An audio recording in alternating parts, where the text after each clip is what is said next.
Hello friends, मैं Saurabh Suman SS exam गुरु YouTube channel पे आपका स्वागत करता हूं। बिहार पब्लिक सर्विस कमीशन के द्वारा जो आयोजित होने वाली परीक्षा है उसको लेके बिहार में या पूरे देश में आप बोलिए ऊहापोह की स्थिति है। क्यों है? इसके पीछे रीज़न है बार बार संशोधन, बार बार नियम में बदलाव। हर एक बच्चा कंफ्यूज है कि क्या होगा क्या नहीं होगा। पढ़ाई पे भी फोकस्ड नहीं हो पा रहे हैं। कुछ लोग जो नियोजित पहले से शिक्षक हैं वो इसका विरोध कर रहे हैं। लगातार केस पे केस फाइल हो रहा है। आपको आज केस का स्टेटस, नए नियम सब बताने जा रहे हैं आज के वीडियो में। तो पहला हम बीपीएससी के चेयरमैन अतुल प्रसाद सर का आपको एक ट्वीट दिखाना चाहता हूं। 23 तारीख का ये ट्वीट है। आज 25 तारीख है, मैं आपको 23 तारीख का एक ट्वीट दिखाता हूं। जुलाई में बीएड और सीटीईटी दोनों में शामिल होने वाले टीआरई उम्मीदवार आवेदन कर सकते हैं, बशर्ते ये परीक्षा 31/8/23 को या उससे पहले आयोजित की जाए। हालांकि अब यहाँ से ये मेन पॉइंट है, हालांकि उन्हें ध्यान देना चाहिए कि इन परीक्षाओं को पास करने या न करने के बावजूद उनका 3 में से 1 मौका समाप्त हो जाएगा। मतलब समझिए, आप सभी ने ये जाना है जब नियमावली आई थी कि बीपीएससी कैंडिडेट को मतलब शिक्षक बनने के लिए आपको 3 बार पेपर देने का मौका दिया जाएगा। तो अगर नए नियम जो अभी आए हैं उसमें यह है कि अगर आप इस बार सीटेट दे रहे हैं, आपका बीएड क्वालिफाई हैं, तो आप फॉर्म भर सकते हैं, या आप बीएड दे रहे हैं और सीटेट क्वालिफाइड है तब भी आप पेपर दे सकते हैं। लेकिन अगर मान लीजिए आप बीपीएससी के पेपर में बैठ जाते हैं और इन दोनों परीक्षा में, चाहे वो बीएड डीएलएड हो या सीटेट हो, आप फेल कर जाते हैं तो आपका 1 काउंट गिन लिया जाएगा। मतलब उन्होंने अप्रत्यक्ष रूप से ये बताने की कोशिश की है कि आप संभल के फॉर्म भरिए, भेड़ चाल जिसको बोलते हैं उसमें मत चलिए। लेकिन हमें इस बात को लेके बहुत टेंशन में नहीं होना है कि 3 बार, क्योंकि 3 बार का मतलब 3 साल। आपको क्या लगता है बिहार पब्लिक सर्विस कमीशन हर 2 महीना पे एग्जाम करवा लेगा टीचर का? और आपको एक चीज सोचना चाहिए, इनका ट्रेंड क्या है। बिहार शिक्षा विभाग का ट्रेंड ये है कि इनको इनका खुद का ट्रेंड नहीं पता। आज से 2 महीने 3 महीने पहले कोई ये नहीं जानता था कि जिस तरीके से बहाली हो रही है कि CTET qualified, state qualified, direct उनको नियुक्ति पत्र दिया जाता था। लेकिन यहाँ पे नया चीज क्या आ गया? एग्जाम। तो 3 साल तक ये रूल चलेगा। तो निर्भीक होके अपने हक के लिए भी लड़ना पड़ेगा, आगे चल के लड़ा जाएगा। निर्भीक होके फॉर्म भरिए और पेपर निकालिए। चलिए, ये चीज अब हम इसका पेपर के रूप में भी बताते हैं। यही बात उन्होंने आज के न्यूज़पेपर में भी आया कि अपीयरिंग सीटेट या बीएड में फेल हुए तो 1 मौका उनका खत्म हो जाएगा। ये बीपीएससी के चेयरमैन साहब ने कहा है। अब ये एक न्यूज़ है और अभी तक 15 तारीख से लेके फॉर्म की शुरुआत हुई है। आज मान लीजिए 25 से 24 के रात का ये रिकॉर्डिंग है। अभी तक आधा दर्जन संशोधन हो चुका है। सोच लीजिए कि इतना संशोधन के पीछे का कारण क्या है। खुद में क्लैरिटी नहीं है। अब इसका एक पहलू यह है कि हम बच्चों के लिए बदलाव कर रहे हैं, लेकिन ये बदलाव आप जब टेस्ट लिंक जारी किए थे उस समय क्यों नहीं किए? मतलब आज के समय में आप ये हो गया है कि किस चीज़ में आप बदलाव कर देंगे। कुछ लोगों ने एक कमेंट भी मारा है कि बहुत सारे एग्ज़ाम्स जो आगे चल के होने वाले हैं, आप उसके लिए भी ना बोल दे कि 4 साल 5 साल में आप बीएड क्वालिफाई या इंटर कर लीजिए, ग्रेजुएशन कर लीजिए और शिक्षक परीक्षा में बैठ सकते हैं। तो वही उन्होंने कुछ एग्जाम्स डेट, देखिए एग्जाम्स डेट तो टेंटेटिव है, उसको बदलने के लिए कोई दिक्कत नहीं। उसमें आधा दर्जन नहीं, आप 2 दर्जन भी संशोधन कर लीजिए, क्योंकि वो तो स्टूडेंट के रेशियो के हिसाब से एग्जाम सेंटर डिसाइड होंगे। आपके पास एग्जाम सेंटर हैं, अवेलेबल नहीं है, ये सब पर करेगा। अब एक न्यूज़ और है, जो न्यूज़ नहीं है, ये पहले से आप लोगों को पता है कि 50% सीट महिलाओं के लिए रिजर्व है। अब चलिए, अब ये अब महत्वपूर्ण जानकारी, एक जानकारी आई थी कि जो पहला केस लिस्ट हुआ था और जिसकी सुनवाई हुई थी, उसमें पिटिशनर ने ही अगले हियरिंग में अगस्त का डेट ले लिया था, शायद 29 अगस्त का। मतलब एग्जाम हो जाएगा उसके बाद। सभी लोग मन में था कि अब ये एग्जाम दे ही देंगे तो फिर डिसीजन हाई कोर्ट का क्या आएगा। लेकिन ये देख लीजिए, लिस्टेड 22 नंबर पे लिस्टेड है और कल इसकी सुनवाई हुई है।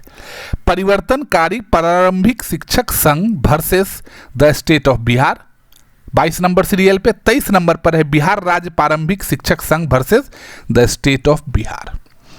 इसमें क्या हुआ, 4 जुलाई को इस नियमावली या फॉर्म पे डिसीजन आने के लिए इन्होंने नया डेट दिया है, मतलब माननीय हाई कोर्ट ने।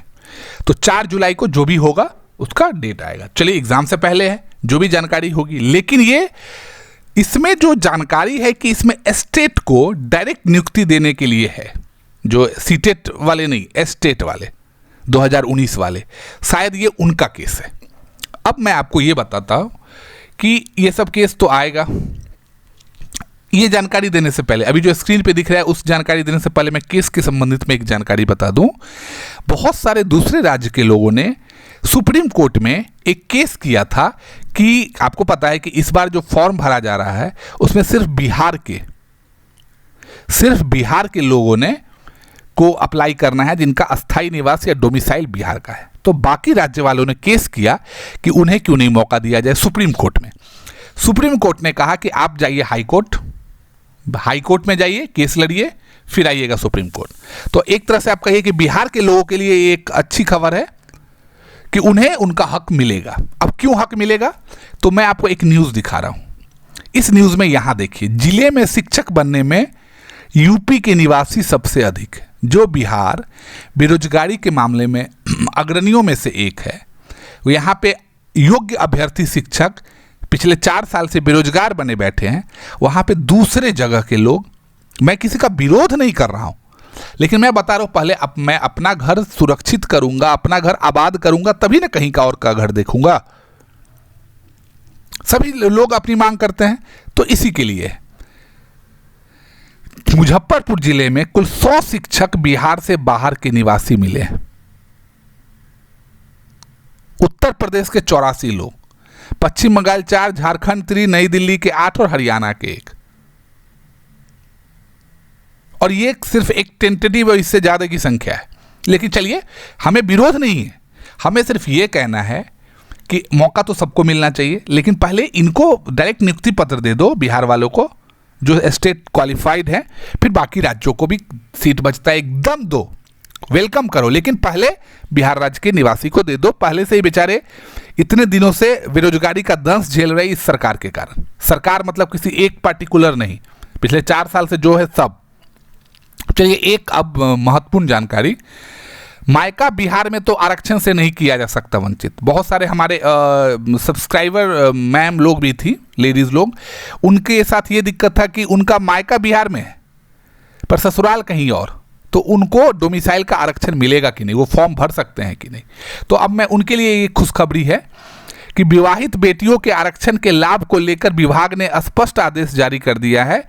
सरकार के उप सचिव रजनीश कुमार ने इसे निर्देश दिया है और आगे की कार्रवाई होगी। अब उनको ये सब मिलेगा, उनका दावा आरक्षण का रहेगा और अभ्यर्थी के अस्थायी आवासीय अंचल कार्यालय से उनका निवास, क्रीमी लेयर, आय, जाति सभी प्रमाण पत्र दिया जाएगा। तो आपके पिता के मूल निवास के स्थान पर आपको ये सब जानकारी मिलेगी, चाहे आपकी शादी बिहार से बाहर के किसी जिले में या किसी राज्य में हुई है। ये सब मुख्य जानकारी थी।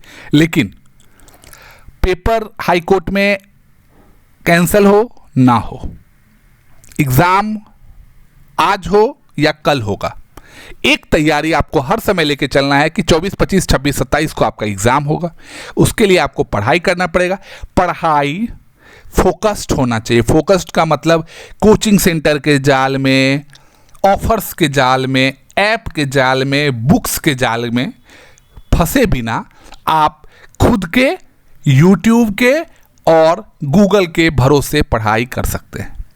ऐसा कुछ भी नया नहीं होगा आपके लिए कि नया नया आ गए हैं, आप IIT की तैयारी कर रहे हैं। आप ये सब चीज़ करके आए हैं, आपको हर चीज़ का नॉलेज है, सिर्फ रिवाइज करना है। मैं आपको फिर से बताऊं, पेपर का स्तर बहुत टफ होने वाला है।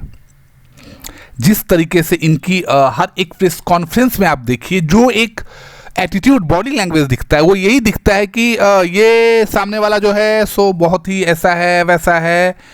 आप प्रेस कॉन्फ्रेंस देखिएगा, पिछला प्रेस कॉन्फ्रेंस। भाई फ्रस्ट्रेशन है, सवाल पूछे जाएंगे, हक है, तो सवाल पूछने की जगह पे ट्विटर पे लोगों को ब्लॉक कर दिए जाते हैं। बदतमीजी कहीं नहीं होनी चाहिए, किसी के साथ भी नहीं होनी चाहिए। लेकिन अभी मैंने एक नया नियम सुना है, बिहार में जो शिक्षक कार्यरत हैं उनकी निगरानी चपरासी कर्मी, डाटा एंट्री ऑपरेटर ये सब करेंगे, तो ये भी तो एक तरह की बदतमीजी है। तो चलिए, इसमें नहीं पढ़ना है। बाकी मैं हिस्ट्री का, बायोलॉजी का, हिंदी का, सबका अपडेट वीडियो डाल रहा हूं, आप उसको भी देखिए। ज़्यादा टाइम नहीं जाएगा, ये नहीं कि एक एक घंटा का, डेढ़ घंटा का मैंने वीडियो बनाया है।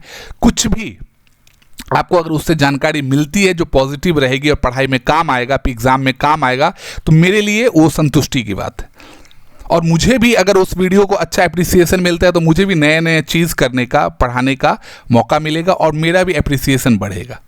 तो आपके साथ लगातार हम जुड़े रहेंगे, अपडेट के साथ साथ वीडियो पर भी थोड़ा सा आप पढ़ाई की तरफ झुकिएगा तो अच्छे से पढ़ पाइएगा। मेरी बहुत बहुत शुभकामनाएं आपके साथ, और आप ऐसे ही प्यार देते रहिए। बहुत बहुत धन्यवाद।